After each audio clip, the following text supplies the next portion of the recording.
বন্ধুরা, কেমন আছেন সবাই? আশা করি সবাই ভালো আছেন। তো আজকে আপনাদের সামনে একটা চিকেন রেসিপি নিয়ে আসবো ভেবেছিলাম, কিন্তু বৃষ্টিটা ভালোই হয়েছে আজকে, যার জন্য বাইরে বেরোতে পারিনি। তো বন্ধুরা, ঘরে আমার আলু ছিল, আলু দিয়ে চমৎকার একটা রেসিপি তৈরি করে দেখাবো, কেচুরি আলুর দম। তো বন্ধুরা, চলো জেনে নিই এই রেসিপিটার জন্য আমাদের কি কি লাগছে। প্রথম লাগছে আলু সেদ্ধ, তারপরে এখানে মশলা আছে ধনের গুঁড়ো, লঙ্কার গুঁড়ো, নুন, জিরের গুঁড়ো, হলুদ, চিনি, এখানে একটু রসুন আছে, এখানে ছোট ছোট 2 পিস আদা আছে, এখানে কাঁচা লঙ্কা আছে যার যতটা ঝালের প্রয়োজন, এখানে একটা পেঁয়াজ নিয়েছি, একটা টমেটো নিয়েছি, এখানে আছে চাট মশলা, এটা অবশ্যই লাগবে যেহেতু একটু টক ঝাল মিষ্টি।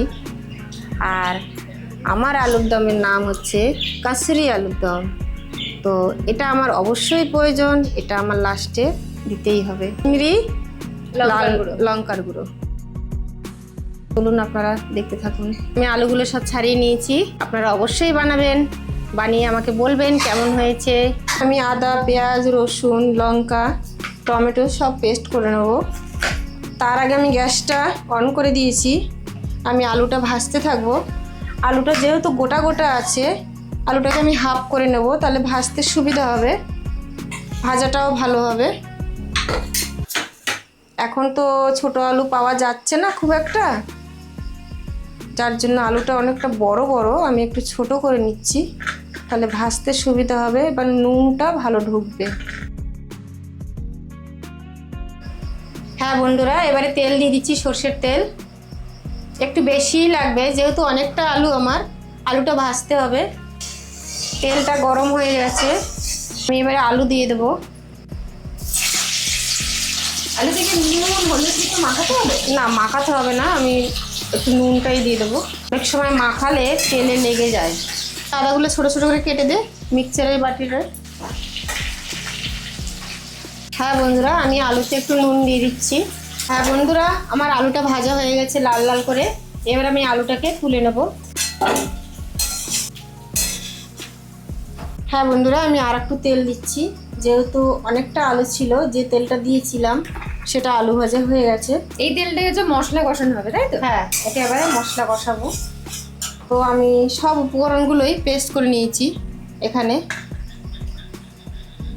এটা টমেটো, এটা আদা, পেঁয়াজ, রসুন, কাঁচা লঙ্কা।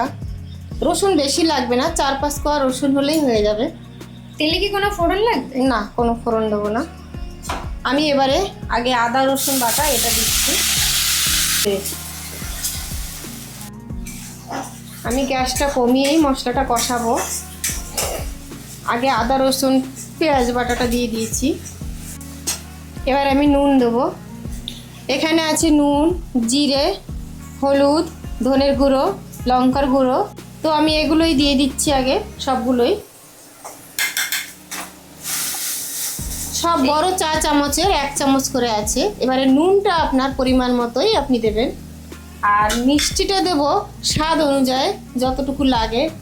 সবার মুখের টেস্ট তো এক নয়, আপনার যেমন লাগবে আপনি সেরকম দেবেন।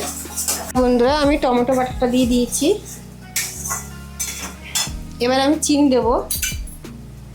এতটা আলুতে আমি 2 চামচ চিনি দেবো, বাস। এটা এবার আমি কষাবো 3 মাছ করে, আমি কষাতে থাকি।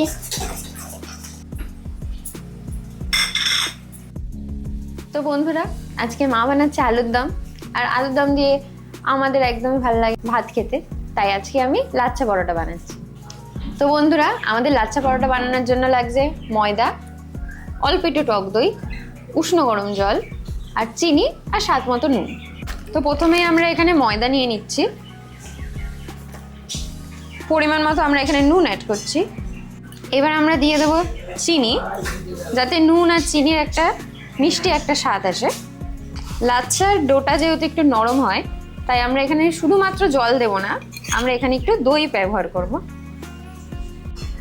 আমরা প্রথমে এটাকে মিক্সড করে নেব, তারপর যতটা জলের দরকার হবে তারপর আমরা উষ্ণ গরম জলটা এখানে অ্যাড করব। তো বন্ধুরা আমি দই দিয়ে এটাকে ভালো করে মেখে নিয়েছি। এবার যতটা পরিমাণ জল লাগে আমি ততটা দিয়ে দিই। আমি এখন জল দিয়ে ময়দাটা ভালো করে মেখে নিচ্ছি। আমার ময়দাটা মাখা হয়ে গেছে, খুব ভালো করে মাখতে হবে না, কারণ এটা 5 মিনিটের জন্য রেস্টে থাকবে। 5 মিনিট হয়ে গেছে আমার ময়দা মাখাটা। এইবার চলো লেচি করে নিই। লেচিগুলো একটু বড় বড়ই করব, মোটামুটি এইরকম। এবার আমরা এটাকে বেলে নেব। এবার আমি কেটে নিচ্ছি। লাচ্ছা পরোটার জন্য স্ট্রাইপগুলো আমরা কেটে নিচ্ছি। তো আপনারা ভাবছেন যে এখনো অবধি আমি কেন তেল ইউজ করিনি, এইবার হচ্ছে আমি তেল ইউজ করব। এই তেলটার মধ্যে আমি দিয়েছি সাদা তেল আর কর্নফ্লাওয়ার। এবার একে একে এর ওপর আমরা দিয়ে দেবো।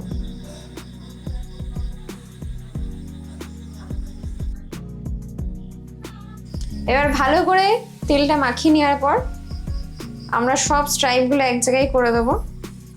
লাচ্ছার আমি ডোটা বানিয়ে নিই। এটাকে প্রথমে একটু স্ট্রেচ করে নিতে হবে, তারপর এরকম করে রাউন্ড করে নিতে হবে। এটাকে সঙ্গে সঙ্গেই বেলবো না, কিছুক্ষণ এটাকে রেস্ট দেবো, 1-2 মিনিট দিলেই হবে। স্ট্রাইপগুলো খুব সুন্দর বোঝা যাচ্ছে।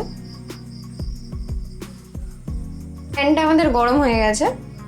এইবার আমরা লাচ্ছার পরোটাটা দিয়ে দেবো।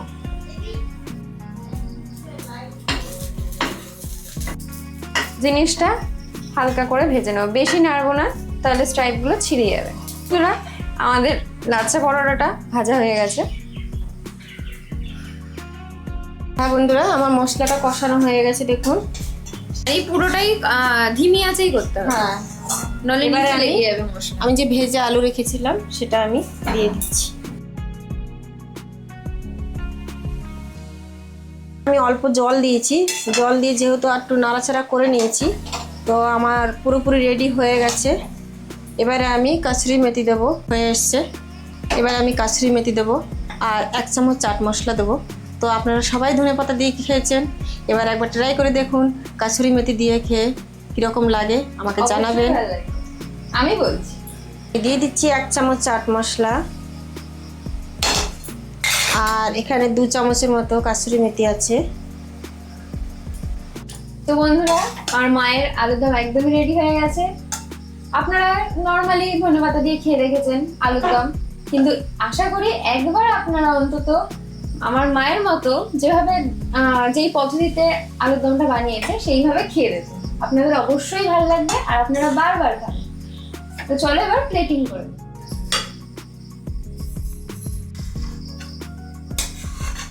এটা লুচি পরোটা দিয়ে খেতে খুবই সুন্দর লাগবে, টক ঝাল মিষ্টি।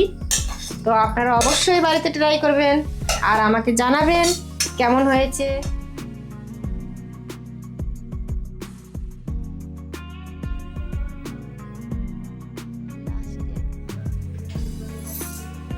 না, খাও পরোটা আর আলুর দম, কাসুরি মেথি আলুর দম খেয়ে দেখো কেমন হয়েছে।